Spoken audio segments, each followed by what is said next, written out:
Hello everyone, मैं शुभम ग्रोवर, आपका nutrition and fitness coach. तो आज का हमारा टॉपिक है एक्सरसाइज सिलेक्शन। हमें कैसे सिलेक्ट करें कि हमें कौन सी एक्सरसाइज करनी है। इसमें दो पॉइंट्स बनते हैं। Number 1 is compound versus isolate exercise, number 2 is free weight versus machine exercise. तो सबसे पहले compound versus isolate exercise. Compound exercise कौन सी होती है? जिसमें multiple muscles, multiple joints use होते हैं और इसमें ज्यादा फैटीग होता है और एनर्जी एक्सपेंडिचर भी ज्यादा होता है। और आइसोलेट एक्सरसाइज वो होती है जिसमें प्रॉपर एक ही मसल यूज होता है और ये लेस फैटीग होता है। फॉर एग्जांपल हम चेस्ट का लेते हैं। सबसे पहले चेस्ट के लिए flat bench press compound movement है, पैक फ्लाई आइसोलेट मूवमेंट है। बैक में डेडलिफ्ट हमारा कंपाउंड मूवमेंट है और स्ट्रेट आर्म पुल डाउन हमारा आइसोलेट मूवमेंट है। बाइसेप्स में हमारा चिन अप्स हमारी कंपाउंड मूवमेंट रहेगी, बाइसेप्स कर्ल हमारा आइसोलेट मूवमेंट रहेगा। ट्राइसेप्स में क्लोज ग्रिप बेंच प्रेस हमारा कंपाउंड मूवमेंट रहेगा, केबल पुश डाउन हमारा आइसोलेट मूवमेंट रहेगा। शोल्डर में हमारा बारबल मिलिट्री प्रेस और डंबल मिलिट्री प्रेस हमारा कंपाउंड मूवमेंट रहेगा, साइड लेटरल हमारा आइसोलेट मूवमेंट रहेगा।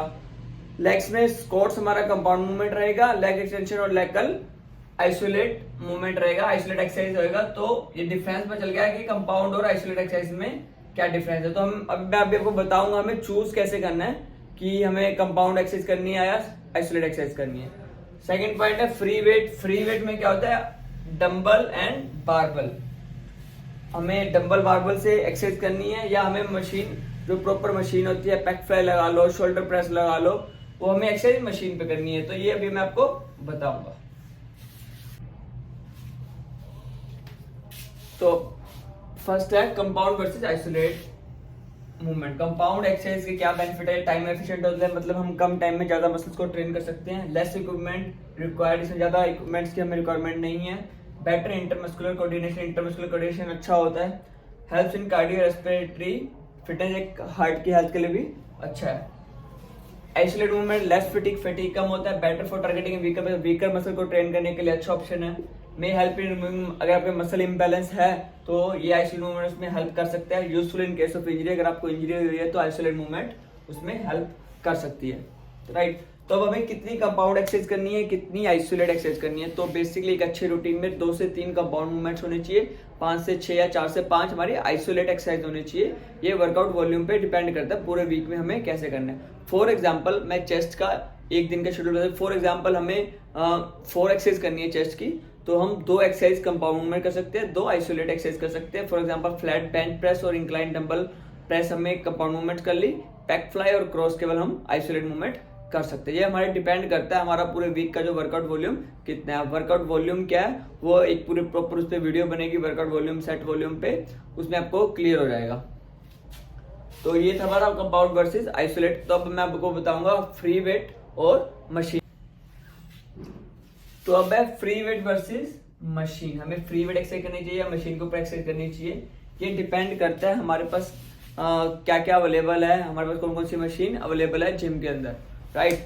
लेकिन फिर भी फ्री वेट एक्सरसाइज जो होती है वो मोर फैटिक होती है, ये हमको ज्यादा फैटिक करती है और ज्यादा स्ट्रॉन्ग बनाती है। कैसे? फॉर एग्जाम्पल हम शोल्डर मिलिट्री प्रेस कर रहे हैं तो डंबल उसको उठाने में, उसको सेट करने में जो हमारा रोटेटर कफ है उसको स्टेबलाइज करना पड़ता है, तो ये हमारे शोल्डर ज्यादा स्ट्रॉन्ग होते हैं एज कम्पेयर टू मशीन। हम मशीन में बैठे बैठे मशीन के ऊपर शोल्डर प्रेस कर लेते हैं। लेकिन ऐसा कोई साइंटिफिक प्रूफ नहीं है कि जो फ्री वेट है वो हमें ज्यादा स्ट्रॉन्ग बनाता है या हमारे मसल हाइपरट्रोफी में ज्यादा हेल्प करता है। ये पुराने बिलीफ है ऐसा।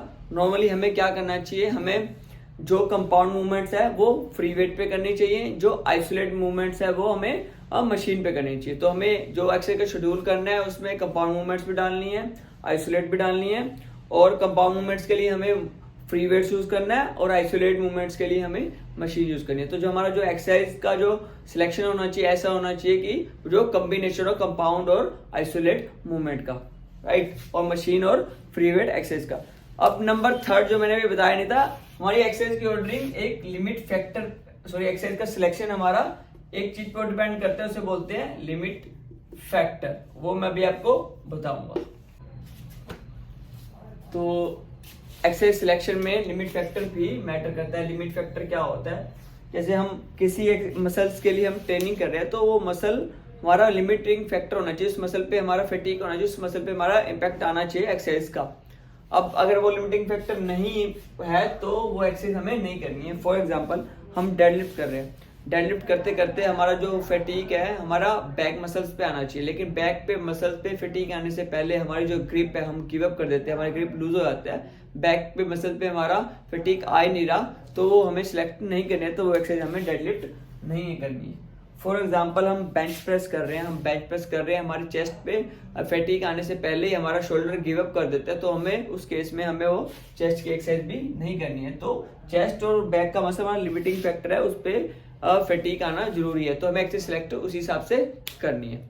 तो आज का हमारा टॉपिक था एक्सरसाइज सिलेक्शन, वो मैंने खत्म कर दिया है। अब मैं नेक्स्ट वीडियो बनाऊंगा एक्सरसाइज ऑर्डरिंग पे, कि हमें एक्सरसाइज का ऑर्डर कैसे करना है, कौन सी एक्सरसाइज पहले करनी है, कौन सी एक्सरसाइज बाद में करनी है, वो मैं नेक्स्ट वीडियो में बताऊंगा।